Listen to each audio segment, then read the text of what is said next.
era criancinha, eu não gostava tanto dos contos de princesa da Disney, contos como Branca de Neve, Bela Adormecida. Eu achava que eram um tanto chatos, onde a princesa não tinha muita participação, e principalmente a Bela Adormecida, né? Literalmente a princesa ficava dormindo, né? Mas teve uma animação em 89 que foi a retomada da Disney no sucesso e das grandes animações, né? Depois de uma década de 80 um tanto, né, menor ali, com produções não tão lembradas, né? Até hoje, com tanto sucesso. Em 89 surgiu a pequena sereia e a Ariel, seus amigos no fundo do mar. A sereia que queria conhecer o mundo dos humanos e se apaixona pelo príncipe Eric, né? Então tem aí a história da princesa e do príncipe, mas com uma visão aí um pouco mais divertida da princesa aí, né? Depois 89 foi uma retomada aí da Disney, né, com as animações, fez muito sucesso, né? Depois, nos anos 90 começaram aí as grandes produções aí como, né, Rei Leão, Aladdin, Hércules e tantas animações que vieram nos anos 90, principalmente o Rei Leão aí, né, uma das obras-primas aí da animação da história. E a Pequena Sereia, eu gosto e muito até hoje, né? Gostava do desenho.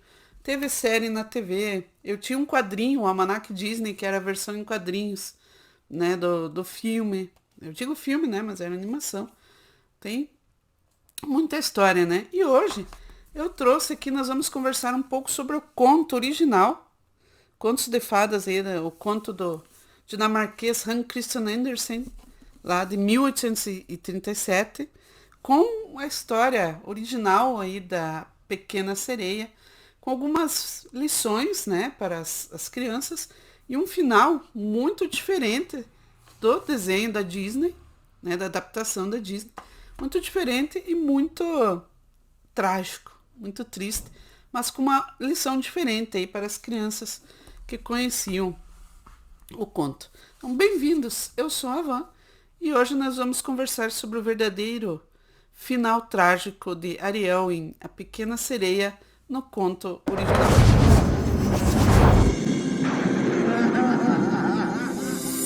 Eu não sei bem. A garota está amando o Que humano. alguma coisa Primeiro aviso aí que este vídeo não terá spoilers do novo filme, né? Temos a versão em live action aí da Pequena Sereia, estrelado pela Hale Bailey, né? Eu não assisti ainda, não vi, então não tenho spoilers, né? Estou prestes a assistir aí no cinema, mas então não terei spoilers da nova versão aí em live action de A Pequena Sereia, que é um filme mais longo, né, do que a animação original. Mas este vídeo terá spoilers, claro, da animação de 89, né, A Pequena Sereia, e do conto, né, do conto original aí da Pequena Sereia. Vou apresentar este livro aqui, né, e vou comentar algumas diferenças na história, né, no conto e na animação, e principalmente o final, que é muito diferente, né? Claro que a Disney adaptou, apesar do conto original ser direcionado, também um conto de fadas, direcionado às crianças, né? É um conto infanto-juvenil, com um pouco mais ali, né, de realidade, né, de dores e percalços ali da Pequena Sereia. Mas a Disney adaptou também para a questão, principalmente o final do príncipe, né, o príncipe encantado e a princesa, um final tradicional aí das animações, né, dos contos da Disney, como nós conhecíamos lá desde da Branca de Neve e das princesas clássicas da Disney, né? Que, novamente, eu gosto muito das animações modernas, né? Eu acho Moana uma animação fantástica. Mas, só para dar aí um background rápido, né, um contexto, eu gosto muito de estudar aí folclore, contos antigos, contos de fada. Já fiz um vídeo falando aí sobre a jornada do herói, né, os mitos do Joseph Campbell, né? Então eu gosto de estudar um pouco essa, por exemplo, a obra do Vladimir Prop, as raízes históricas do conto maravilhoso, né? O Vladimir Prop é um estudioso aí russo que escreveu sobre a morfologia aí dos contos maravilhosos que são esses contos antigos aí da época ainda de tradição oral, né? Onde esses contos eram repassados de forma oral, né? Como ensinamentos, como histórias, como mitos, né? Mitologia aí de povos antigos. Inclusive tinham semelhanças, né? Os povos antigos ali, sociedades antigas, que não tinham muito contato, né? Entre uma região e outra, aí, lá, muito antigamente, né? Mas tinham mitos semelhantes, tinham contos semelhantes. E aí é claro que com os contos de fadas, esses contos também passaram a ser, né, os irmãos Grimm, né, são os mais famosos aí que fizeram as versões modernas dos contos de fadas, que são as versões aí, em sua maioria adaptadas, né, por exemplo, pela Disney, né, os contos de fadas aí, a Bela e a Fera, né, esses contos eles eram trabalhados, a própria Pequena Sereia, né, como também uma forma de lição moral, né, para crianças. A Bela e a Fera, por exemplo, era um conto muito usado, né, quando as mulheres lá tinham, muito novas, tinham um casamento arranjado, né, não conheciam o seu futuro esposo, o seu futuro marido, e tinha uma visão um pouco assustadora, né, quem é este homem? Elas se casavam cedo, né, um casamento muitas vezes arranjado ali, né, então elas acabavam tendo que conhecer este marido ali no próprio casamento, né? Então isso, o conto, por exemplo, da Bela e a Fera, trabalha um pouco isso, né? Que você pode conhecer, né, o seu marido ali e ele acabar sendo realmente um grande marido, né? Em alguns casos, né? E a Pequena Sereia, né? Eu estou aqui com este livro da editora Wish, edição de colecionador, aí, 38 contos completos, originais, sem censura, e contos de fadas em suas versões originais. Esse livro é muito legal, faz um tempinho já que eu adquiri, da editora Wish, né? E ele tem traduções dos contos dos livros antigos. Contos de fadas em suas versões originais, traduzidos diretamente dos livros antigos, né? Então essa editora Wish, com tradução aí de Cláudia Mello, Felipe Lemos, Camila França, Ariane Muniz e Carolina Coelho, né? São tradutores aí que eu conheço até aí da época do Twitter, né? Nunca trabalhei com eles, mas conhecia. E, então, estou com este livro deles aqui, com, inclusive, aí, os primeiros contos, A Pequena Sereia, né? Um livro ilustrado aí, bonito. Eu já marquei aqui um prefácio aí, né, com a contextualização, né, dos contos de fadas. Não sou nenhuma especialista, né, mas gosto de estudar, né. Tem esses livros do próprio, ali, Morfologia, acho bem interessante. E aqui é Pequena Sereia, né, um conto aí da Dinamarca, aí do Hans Christian Andersen, de 1837. A primeira diferença que nós vamos colocar aqui é que o conto de fadas, ele não tem os nomes, né? Nós temos aqui no desenho, na animação da Disney, nós temos aí Ariel, seu grande amigo o Linguado, né? O peixinho linguado, o Sebastião, que é um personagem maravilhoso, a Úrsula, né? A bruxa, o pai, né? Da Ariel, do Rei Tritão, suas irmãs, todos têm seus nomes, né? Suas personalidades apresentadas. No conto original, nós temos um conto de fada clássico, né? Onde nós temos as referências apenas, né? A princesa, o rei, a rainha, a bruxa, né? Então, nós não temos o nome da Pequena Sereia, né? Ela é referenciada como a Pequena Sereia, a mais nova das irmãs de 7 sereias, né? E tem a outra diferença, e já entrando aqui neste mérito, é a família, né? Da Ariel. Na animação, nós temos o pai dela, o Rei Tritão, a mãe dela, né, não aparece, não é referenciada, não sabemos exatamente, né, o que aconteceu com a mãe dela.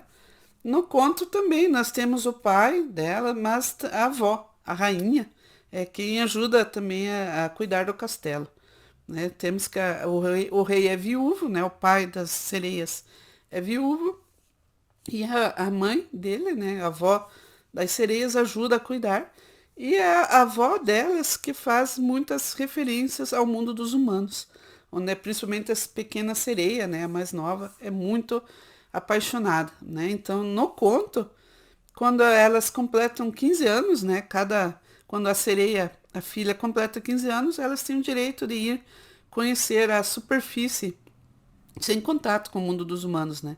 Elas conhecem as histórias, né? Conhecem as referências aos seres humanos, ao mundo dos humanos, né? Pela avó, e elas podem passar um dia na superfície, né? Escondidas, né? Observando o mundo dos humanos para ver como é. Então a pequena sereia mais nova espera ansiosamente completar os 15 anos para poder chegar à sua vez de ir na superfície conhecer os humanos que ela tanto gosta, né, pelas histórias. Isso era uma coisa que eu gostava muito na animação, né, porque a pequena sereia, apesar de ser o romance entre a princesa e o príncipe, né, o príncipe encantado, ela, antes de conhecer o príncipe, né, então ela não é necessariamente ali, vai fazer tudo em função lá do príncipe, né, ela já era encantada pelo mundo dos humanos, né, nós vemos isso no começo da animação, quando ela tem uma coleção de itens dos seres humanos, né? Ela canta muito sobre como ela quer conhecer mais sobre o mundo dos humanos e, é claro, também conhecer, claro, um grande amor, né? Como ela está nessa fase áurea da adolescência também. Um segundo ponto aí de diferenças, né, entre o conto e a versão da Disney é a própria personalidade da Ariel, né? No desenho da Disney, Ariel é uma adolescente muito mais movida ali, né, por as suas curiosidades, né, suas teimosias, seus interesses, né, uma adolescente um pouquinho mais empolgada, um pouquinho mais teimosa. No conto, nós temos ali uma sereia, uma pequena sereia, buscando mais uma maturidade, né, um crescimento, né, mais voltado para a questão ali da lição, né, de moral que o conto vai acabar trazendo mais para o final, né? Então a Ariel está mais uma jornada de crescimento, né, e de conhecimento do que nessa aventura juvenil, né, que nós acabamos vendo mais na versão da Disney, né? E a principal diferença nisso está porque no conto nós temos um ponto aí que é crítico na diferença da personalidade da Ariel, da pequena sereia, é que no conto a pequena sereia descobre ali através da sua avó que as sereias elas têm uma vida limitada. Apesar de elas viverem por algumas centenas de anos ali, é quando uma sereia morre, isso no conto, né, do Christian Andersen, quando a sereia morre, ela vira uma espuma junto ali no mar, sem uma continuação espiritual, como nós temos na nossa religião aqui humana, né? Então, quando a sereia morre fisicamente, o corpo, ela se desintegra em espuma lá no mar, sem uma vida póstuma espiritual, uma vida eterna, como nós conhecemos na nossa religião humana, né? Então, ela acaba tendo isso como ela quer se tornar uma humana antes do amor pelo príncipe Eric, que existe sim o príncipe, né? A questão ela se apaixonar pelo príncipe, salvar o príncipe, salvar a vida do príncipe e se apaixonar por ele. E a questão do contrato, né, com a bruxa para se transformar em humana e conquistar o príncipe existe no conto, mas também ela é movida principalmente por essa questão de uma vida eterna espiritual, né? De quando ela se tornar uma humana, quando ela morrer, ela não desaparece como as sereias, mas ela tem uma vida eterna, né, no paraíso religioso. Então essa é uma diferença grande, né? Então o príncipe acaba sendo o segundo ponto aí dela, né? Assim como, claro, no desenho também. Primeiro ela tem um interesse em conhecer o mundo dos humanos, fazer parte do mundo dos humanos e, claro, também viver o casamento, né? O amor ali com o príncipe, que no desenho é o príncipe Eric, né? E a bruxa também tem diferenças, né? Eu acho muito legal a vilã, nossa vilã ali, né? Que é ela no desenho, assim, na animação, tanto a parte da animação quanto da dublagem, eu acho incrível, né? Uma vilã das mais icônicas aí da Disney, na minha opinião. E no conto ela é muito mais, ela é apenas uma ferramenta, né? Ela não faz parte. Isso já vai aparecer no final, né? Que nós vamos comentar sobre o final diferente aí. Na animação, a Úrsula acaba ela quer utilizar, né, o Tritão para conquistar os 7 mares, né, buscar o tridente para conhecer a rainha dos 7 mares no lugar do pai da Ariel, né, do Tritão. Então ela acaba agindo para atrapalhar o romance da Ariel com o príncipe Eric, né, impedir o casamento e o amor dos dois, né, para que ela não retorne, reconquiste a voz. E ela acaba agindo, então, por esse interesse maior, né, de conquistar ali o reino do rei Tritão, né, e acaba agindo. Isso no conto ela é apenas uma ferramenta, uma bruxa que tem o seu interesse ali, onde sim, ela avisa Ariel sobre o que pode acontecer, inclusive sobre o sofrimento, né, isso aqui é uma outra questão bem diferente, né, quando no conto a bruxa avisa Ariel que quando ela virar humana, ela vai ter também dores físicas maiores, né? Ela vai passar por provações e perrengues ali maiores do que ela passa como um ser, né, mitológico lá, que ela é como sereia, né? Então isso no conto aparece, né? Até vou ler aqui quando, né, a bruxa, enfim, depois de transformar Ariel em humana, ela não participa mais, né? Ela não tem mais interesse no que Ariel vai fazer, mas sim ela avisa, né, que Ariel precisa conquistar o príncipe para, né, se confirmar como uma humana, e também que ela vai passar por muitas dores físicas, né? Então acabei anotando aqui, nós temos o desenho, por exemplo, do barco, né, muito parecido aí com a animação da Disney. Então toda a relação amorosa dela, né, dela se apaixonar pelo príncipe existe, mas o desfecho, né? Então nós já vamos entrar aí no final, onde nós temos já essas diferenças, né? Eu marquei aqui a questão quando ela se transforma em humana aí a primeira vez, né? Quando ela acorda. O sol se levantou e, radiante através do mar, acordou-a. Ela sentiu uma dor cruciante. Bem ali na sua frente estava o belo príncipe. Os olhos dele a encantavam tão intensamente que ela baixou os seus e percebeu que sua cauda de peixe desaparecera. E tinha um bonito par de pernas, como de qualquer jovem poderia desejar. Porém, estava completamente nua e assim se envolveu em seu longo esvoaçante cabelo. E ela estava sem voz, né? Quando ela, enfim, ele a tomou pelas mãos e a levou para o palácio. Cada passo que ela dava, como prenunciara a feiticeira, a fazia sentir dores atrozes, como se estivesse pisando em facas e agulhas afiadas. Mas suportou de bom grado, caminhou com a leveza de uma bolha de sabão ao lado do príncipe. Então ficou ali todo mundo maravilhado com a beleza. Ela trouxe a beleza, né, dela como sereia, né, do conto ali, o mito da sereia, que são mulheres muito bonitas que encantavam os marinheiros ali, né, seduziam e levavam para o fundo do mar. Então ela tem sim essa beleza dela, que encanta não só o príncipe, né, como todos que vêm lá no castelo, no palácio, né, no reino. E ela sente essas dores quando ela vai andar ali a primeira vez, né, como se estivesse pisando em facas e agulhas. Então achei esse trecho importante aí para ressaltar, né, que no desenho, obviamente, ela é muito mais...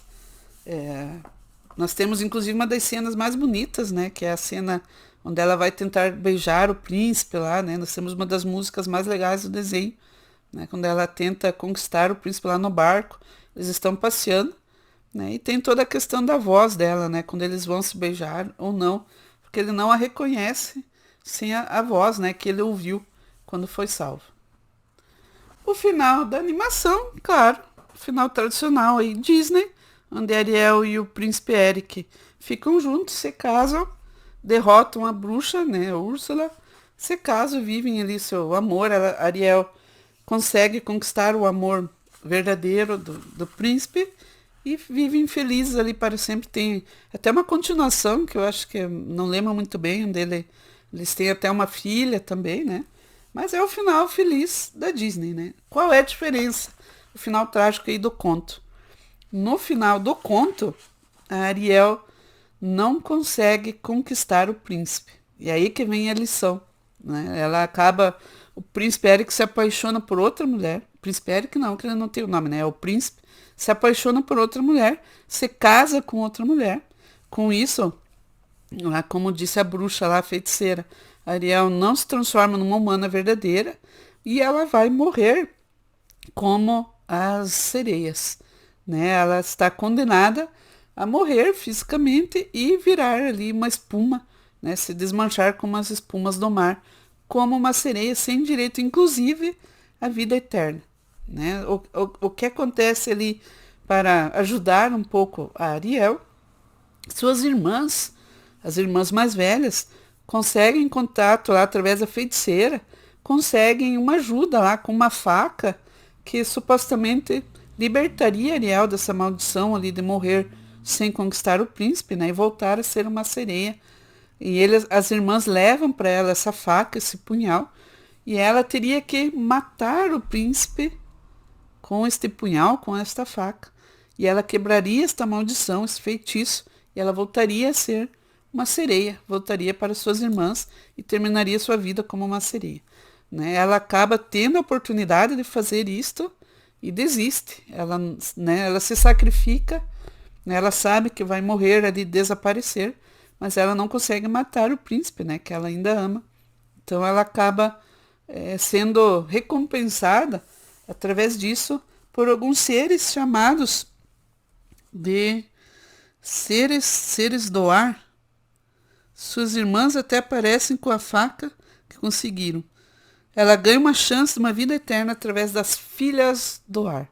As filhas do ar são uma espécie ali de entidades que aparecem no final, né, onde ela acaba se tornando uma parte também da natureza, né, do mundo dos humanos, onde ela pode ter uma nova chance, né, de ressurgir, né, de conseguir uma nova vida. Né, ela terá, por ela ter se sacrificado ali, né, não tirou a vida do príncipe, né, em seu benefício próprio, então ela tem uma nova chance e acaba não desaparecendo, e ela se transforma em uma dessas entidades aí, com as filhas do ar. Né, fazem parte também da natureza, no conto aqui do Hans Christian Andersen. Então ela não casa com o príncipe, não consegue ficar como uma humana, mas ela não desaparece, né, totalmente, assim como as sereias desaparecem na espuma do mar, e ela vira uma dessas entidades aí, dessas filhas do ar. Né. Eu vou ler um pedacinho aqui do final, no livro, né. Levantou as mãos que tremiam enquanto empunhava o punhal. E então ela o lançou para longe nas ondas. A água ficou vermelha onde caiu, e algo parecido com gotas de sangue ressumou dela. Com um último olhar para o príncipe, os olhos esmaecidos, ela se jogou do navio para o mar e sentiu seu corpo se dissolver em espuma. Então aqui, quando ela se transformou, né? Não tinham asas, mas sua leveza se fazia flutuar no ar. A pequena sereia viu que tinha um corpo como o delas e que estava se elevando cada vez mais acima da espuma. Onde estou? Perguntou. Entre as filhas do ar. Uma sereia não possui uma alma imortal. Jamais pode ter uma, menos que conquiste o amor de um ser humano. As filhas do ar tampouco têm uma alma eterna, mas podem conseguir uma através de suas boas ações. Então entra aqui a lição de moral, né, onde elas, nessa nova existência como uma das filhas do ar, devemos levar brisas frescas, espalhar a fragrância das flores através do ar e enviar consolo e cura. Então eles têm que praticar aí essas boas ações enquanto filhas do ar, para que ela possa retomar um dia aí a sua vida anterior ou algo parecido. Então tem a lição de moral, né, onde o que ela teve ali de não desistir, né, perseverar e manter sua busca e suas boas ações, seu bom comportamento. Né? Aí entra um pouco da moral básica aí dos contos de fada, né, das crianças, né, de terem bom comportamento, serem recompensadas pelo bom comportamento ou castigadas, né, pelo seu mau comportamento, conforme for o caso. Então, um final aí bem triste para a pequena sereia, né, mas com uma pequena esperança ali para ela, muito diferente aí da animação da Disney. Né? Você já assistiu aí o desenho novo, a versão live action? Né? Eu gosto muito da original, né? Como eu disse, eu tinha um gibizinho lá com a versão em quadrinhos do desenho. Na época eu não curtia tanto, assim, né? Mas depois, reassistindo mais algumas vezes, passei a gostar cada vez mais dessa animação e das músicas. Né? Obrigada, você que assistiu o vídeo até aqui. Comente aí o que você achou desse final aí da Pequena Sereia. Você conhecia o conto original, né? E se vocês quiserem conhecer mais aí um pouco sobre os contos de fadas, sobre os contos maravilhosos, aí um pouquinho do que o Vladimir Prop aí estuda no folclore desses contos antigos aí, podemos nos aprofundar um pouco mais também, caso vocês tenham interesse. Obrigada, beijo no coração de todos, até o próximo.